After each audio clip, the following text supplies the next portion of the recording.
बिस्मिल्लाहिर्रहमानिर्रहीम अस्सलाम वालेकुम। My name is doctor Faram Shahzad and welcome to doctor in info. तो स्टूडेंट्स, आज हम जो टॉपिक शुरू करने जा रहे हैं दैट इज़ ओरल कैविटी।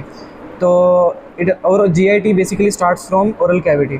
तो ओरल कैविटी को बेसिकली हम टू पार्ट्स में डिवाइड करते हैं। एक इसका पार्ट होता है oral vestibule and the second is oral cavity proper. तो वेस्टिब्यूल बेसिकली क्या चीज़ है? It is a space between outer lips and between teeth and gums. ठीक है, तो ओरल वेस्टिब्यूल हमारे पास ये है। अगर हम ओरल वेस्टिब्यूल को देखें तो इसकी जो एक्सटर्नल बाउंड्री है या एंटीरोलेटरल सरफेस की अगर हम बात करें तो वो हमारे पास देखें वो ये वाला पार्ट होता है। ठीक है, तो वो हमारे पास टू फ्लैशी फोल्ड्स होते हैं जिनको हम बेसिकली लिप्स कहते हैं, that are covered with mucous membrane. तो अब वो जो म्यूकस मेम्ब्रेन से कवर्ड है इंटरनली, और एक्सटर्नली क्या होता है वहाँ पे स्किन होती है ऊपर। और अगर इन्हीं के अंदर हम बात करें तो यहाँ पे हमारे पास ओरल ओरिफिस है that is covered with a muscle that is known as orbicularis oris। तो orbicularis oris मसल होता है, इसके ऊपर हमारे पास यहाँ पे कनेक्टिव टिश्यू होता है, लेबियल ब्लड वेसल्स होती हैं एक्सटर्नली, और उसके ऊपर हमारे पास स्किन आ जाती है। और इंटरनली अगर हम बात करें तो यहाँ पे म्यूकस मेम्ब्रेन के फोल्ड्स आ जाते हैं that are known as lips. तो ये हमारे पास इसकी एक्सटर्नल बाउंड्री बन गई। ठीक है, तो एक्सटर्नली जो हमारे पास ओरल वेस्टिब्यूल है इसकी बाउंड्री एंटीरोलेटरल जो है वो बन रही है किससे? इनसे। लेटरल साइड पे थोड़ा सा हमारे पास क्या होता है, यहाँ से मसल होता है that is known as buccinator muscle. ये कन्वर्ज होके चला जाता है लेटरल साइड पे, जो कि बाद में चीक्स की जो होती है डेवलप उसमें फॉर्मेशन में भी हेल्प आउट कर रहा होता है। तो ये बात होगी हमारे पास इसकी एक्सटर्नल बाउंड्री की या एंटीरोलेटरल सरफेस की बात होगी। अगर हम इसकी बेसिकली जो ओरल वेस्टिब्यूल है it's a horse shoe shape. ठीक है, हॉर्स शू शेप कैविटी है, यू शेप्ड कैविटी है बेसिकली। देखें वो थी इसकी एक्सटर्नल सरफेस। अभी हम बात करें इसकी पोस्टीरियर लेटरल सरफेस की या इंटरनल सरफेस की। ठीक है, जो इसकी पोस्टीरियर लेटरल बाउंड्री है वो किस चीज़ से बन रही है? वो बन रही है हमारे पास एल्व्यूलर आर्च से, गम्स से एंड टीथ से। ठीक है, अब उसमें दोनों आ जाएंगे गम्स हमारे पास मैक्सिलरी टीथ भी आ जाएंगे, गम्स भी आ जाएंगे, और इसी तरह मैंडिबुलर टीथ एंड गम्स भी हमारे पास आ जाएंगे इसमें। तो ये जो हैं ये मिलके इसकी पोस्टीरियर लेटरल बाउंड्री बना देंगे हमारे पास, और इसकी एंटीरियर बाउंड्री हमने इस पे देख लिया that was found by lips and cheeks. और लिप्स पे हमारे पास एक मसल भी था that was known as orbicularis ओरिस। ठीक है, तो ये हमारे पास इसकी बाउंड्री कंप्लीट होगी। इसमें एक क्लिनिकल पॉइंट भी है, यहाँ पे एक ओपनिंग होती है अपर सेकंड मोलर टीथ पे, जो इस मॉडल में नहीं नज़र आ रही। That opening is known as, उसको हम कहते हैं यहाँ पे पैरोटिड डक्ट की ओपनिंग होती है, स्टेंसन्स डक्ट यहाँ पे आके ओपन होती है अपर सेकंड मोलर टीथ पे। बक्सीनेटर को पियर्स करती है बेसिकली, और यहाँ पे आके अंदर आके ओपन हो जाएगी। ठीक है, तो एक्सटर्नली कवर्ड होता है किससे? स्किन से सारा जो है, और इंटरनली ये कवर्ड होता है विद म्यूकस मेम्ब्रेन के फोल्ड्स होते हैं बेसिकली। ठीक है, अब लोअर साइड पे जो हमारा लिप होता है, लोअर लिप जो इंटरनली, ये देखें ये जो हमारे पास लोअर लिप है ये इंटरनली अटैच होता है, जो यहाँ पे नहीं नज़र आ रहा, by the help of two mucous membrane के फोल्ड्स होते हैं बेसिकली, जो कि इसको कनेक्ट करवा रहे होते हैं किसके साथ? लोअर गम के साथ, लोअर लिप को। इसी तरह अपर लिप को हमारे पास अपर गम के साथ फिक्स करा रहा होता है, जो हमारे पास इसको बोलते हैं हम लोग फ्रेनुलम ऑफ लिप्स। ठीक है, या हम इसको लेबियल फ्रेनुलम भी बोलते हैं। ठीक है, तो लेबियल फ्रेनुलम बेसिकली क्या होता है? म्यूकस मेम्ब्रेन के फोल्ड्स होते हैं जो इसको कनेक्ट करवा रहे होते हैं अपर साइड पे और लोअर साइड पे। तो ये हमारे पास ओरल वेस्टिब्यूल कंप्लीट हो गया। So now let's talk about oral cavity proper. Oral cavity proper में हमारे पास क्या क्या चीज़ें आ जाती हैं, उसके पहले हम बाउंड्रीज देख लेते हैं। तो एंटीरोलेटरल सरफेस पे हमारे पास फिर वही चीज़ आ जाएगी, एल्व्यूलर आर्च आ जाएगी, टीथ आ जाएंगे और गम्स आ जाएंगे। ये हमारी एंटीरोलेटरल सरफेस पे। जो इसकी रूफ है, अगर हम इसकी रूफ को देखें तो इसकी रूफ में हमारे पास क्या आ जाएगा? हार्ड पैलेट आ जाएगा, और इसके पीछे हमारे पास क्या आ जाएगा? सॉफ्ट पैलेट आ जाएगा। ये इसकी रूफ हो जाएगी। ठीक है, अगर हम इसके फ्लोर की बात करें तो ये देखें ये है इसका फ्लोर इसका बन रहा है किससे? पोस्टीरियर 2/3 जो है इसका फ्लोर का वो बन रहा है टंग से। ठीक है, और जो इसका इंटीरियर 1/3 होता है बेसिकली, ये इसका इंटीरियर 1/3 जो है ये म्यूकस मेम्ब्रेन के फोल्ड्स, बेसिकली म्यूकस मेम्ब्रेन टंग से अटैच होती है बाय अ फोल्ड, जिसको हम कहते हैं लिंगुअल फ्रेनुलम, या फ्रेनुलम ऑफ टंग कहते हैं इसको। ठीक है, तो फ्रेनुलम ऑफ टंग से टंग अटैच होती है इसके फ्लोर के साथ। ठीक है, तो यहाँ पे ऊपर हमारे पास क्या आ जाएगी? यहाँ पे म्यूकस मेम्ब्रेन आ जाएगी। इसके नीचे जो फ्लोर है इसमें दो मसल्स होते हैं, वो कौन कौन से होते हैं? दैट आर माइलोहॉइड मसल, और दूसरा हमारे पास कौन सा है? जीनोहॉइड मसल होगा। ठीक है, तो ये हमारे पास दो मसल्स होते हैं जो यहाँ पे इसका फ्लोर बना रहे होते हैं। ठीक है, तो हमने देख लिया फ्लोर, रूफ, और लेटरली क्या होती है हमारे पास?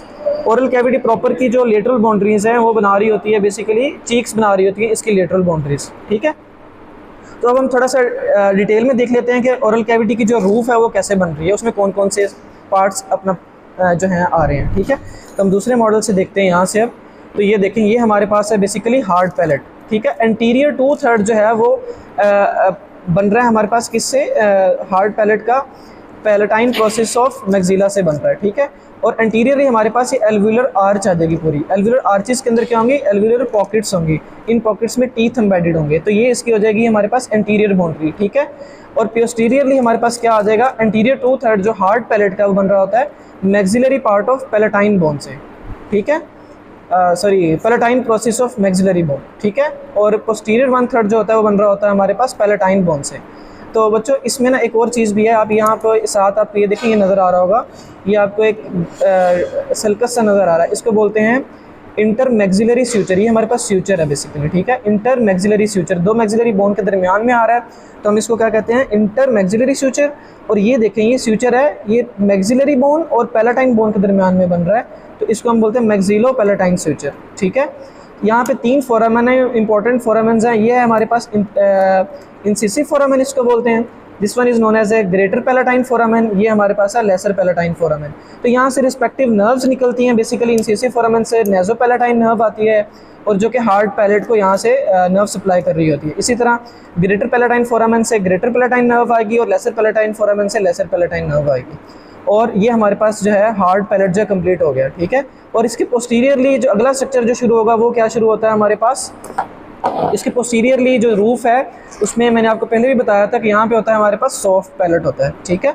तो सॉफ्ट पैलेट के posterior boundary of hard palate के साथ फ्यूज़ होता है, और पोस्टीरियरली जाके क्या करता है, ये पोस्टीरियरली ये बिल्कुल फ्री होते हैं पोस्टीरियर बॉर्डर्स, और लेटरली ये इसके जो फाइबर्स हैं वो कन्वर्ज हो जाते हैं फेरेंक्स के ऊपर जाके, फेरेंक्स के मसल के साथ जाके इसके कन्वर्ज हो जाते हैं, इसके मसल फाइबर्स होते हैं, ठीक है। तो ये हमने इसकी रूफ देख ली, ठीक है। अब थोड़ा सा हम देख लेते हैं इसके फ्लोर को। फ्लोर में हमारे पास क्या हमने देखा था कि फ्लोर में हमारे पास टंग आ गई थी, ठीक है। तो अगर हम टंग को देखें, इटसेल्फ जो टंग है, टंग बनी हुई होती है, इसमें इंट्रिंसिक मसल्स होते हैं और एक्सट्रिंसिक मसल्स होते हैं। इंट्रिंसिक मसल में हमारे पास 3 टाइप्स के हमारे पास मसल्स होते हैं, ठीक है। इंट्रिंसिक मसल्स जो हैं हमारे पास 3 टाइप्स के हैं, that are longitudinal, transverse and vertical muscles, ठीक है। तो ये जो 3 longitudinal, transverse and vertical muscles हैं, ये टंग की शेप अल्टर करने में हेल्प आउट कर रहे होते हैं, मूवमेंट में हेल्प नहीं कर रहे होते, ठीक है। तो मूवमेंट में जो हेल्प कर रहे होते हैं वो हमारे पास एक्सट्रिंसिक मसल्स होते हैं। एक्सट्रिंसिक मसल्स हमारे पास कौन कौन से हैं, एक्सट्रिंसिक मसल्स हमारे पास बेसिकली 4 मसल्स हैं। वो कौन कौन से हैं, द फर्स्ट वन इज़ जीनियोग्लोसस, ठीक है। फर्स्ट वन कौन सा है, जीनियोग्लोसस। जीनियोग्लोसस जो होता है बेसिकली मैंडिबल का, जो मैंडिबल पे होता है हमारे पास superior genial tubercle, superior genial tubercle के साथ अटैच होके जाके ब्लेंड कर जाता है किसके साथ, टंग के मसल्स के साथ, जो इंट्रिंसिक मसल्स हैं, ठीक है। और ये प्रोट्रूजन ऑफ टंग करवाता है, जो हमारे पास जीनियोग्लोसस है, ठीक है। उसके बाद हमारे पास जो सेकंड एक्सट्रिंसिक मसल है दैट इज़ हायोग्लोसस। हायोग्लोसस बेसिकली क्या होता है, ये हायोइड बोन का जो ग्रेटर कॉर्नू होता है वहाँ से इसका ओरिजिन हो रहा होता है, और ये आके टंग के मसल के साथ ब्लेंड कर जाता है। तो ये बेसिकली डाउनवर्ड मूवमेंट करवाता है टंग की। फिर हमारे पास आ जाता है प्लेटोग्लोसस। प्लेटोग्लोसस मसल जो होता है बेसिकली ये टंग के लेटरल जो बॉर्डर्स हैं यहाँ पे आके फ्यूज हो रहा होता है, और ये अपवर्ड मूवमेंट करवाता है टंग की, ठीक है। और जो 4th मसल हमारे पास बच गया वो कौन सा है हमारे पास, दैट इज़ स्टाइलोग्लोसस। स्टाइलोग्लोसस जो है वो styloid process of temporal bone जो है उसके साथ अटैच होता है, और ये आके पोस्टीरियरली ब्लेंड कर जाता है टंग के इंट्रिंसिक मसल्स के साथ। तो वो हमारे पास क्या कराएगा, जो हमारे पास स्टाइलोग्लोसस मसल होता है that draws the tongue upward and backward. तो अपवर्ड एंड बैकवर्ड मूवमेंट करवा रहा होगा हायोग्लोसस, ठीक है। तो जीनियोग्लोसस मसल जो एंटीरियरली सुपीरियर जीनियल ट्यूबरिकल के साथ बेसिकली अटैच होता है, that is also known as safety muscle of the tongue. कि टंग को अगर ये मसल डैमेज हो जाएगा तो ये टंग पोस्टीरियरली जाके थ्रोट में गिर जाएगी, ठीक है। तो ये हमारे पास हमने इसका फ्लोर भी देख लिया, और ये हमारे पास इसकी हमने रूफ भी देख ली। अगर हम लेटरल वॉल देखें, इसकी जो चीक्स हैं बेसिकली, तो ये जो देखें, जो इसकी लेटरल वॉल है उसमें हमारे पास मेनली एक मसल होता है दैट इज़ बक्सीनेटर मसल बना रहा होता है। अब बक्सीनेटर को एक्सटर्नली स्किन के म्यूकोजा ने कवर किया हुआ होता है, और क्या होता है, स्किन होती है, और इंटरनली ओरल म्यूकोजा ने उसको लाइन किया हुआ होता है, ठीक है। तो लेटरल बाउंड्रीज भी हमने देख ली, हमने इसकी रूफ भी देख ली, हमने इसका फ्लोर भी देख लिया, और हमने इसकी एंटीरियर बाउंड्री भी देख ली। तो जैसे हमने एंटीरियरली देखा था कि एंटीरियर बाउंड्री जो थी एक्सटर्नल इन्वायरमेंट से, जो एक्सटर्नल ओरिफिस था जो कनेक्ट करवा रहा था, उसमें ऑर्बिकुलरिस ओरिस मसल था। इसी तरह ओरल कैविटी को ओरोफेरेंक्स के साथ अटैच करने के लिए बेसिकली ओरल कैविटी है ना ये हमारे पास, तो ये पीछे हमारे पास क्या शुरू होता है, फेरेंक्स, सॉफ्ट पैलेट के बाद फेरेंक्स शुरू होता है, ठीक है। तो फेरेंक्स के साथ कम्युनिकेशन जो हो रहा होता है ओरल कैविटी का, हम बोलते हैं ओरोफेरिंजियल इस्थमस। तो ओरोफेरिंजियल इस्थमस के थ्रू जो है ओरल कैविटी कम्युनिकेट करती है विद ओरोफेरिंक्स, ठीक है। तो स्टूडेंट्स ये था हमारा आज का टॉपिक जिसमें हमने ओरल कैविटी तकरीबन पूरी कवर कर ली।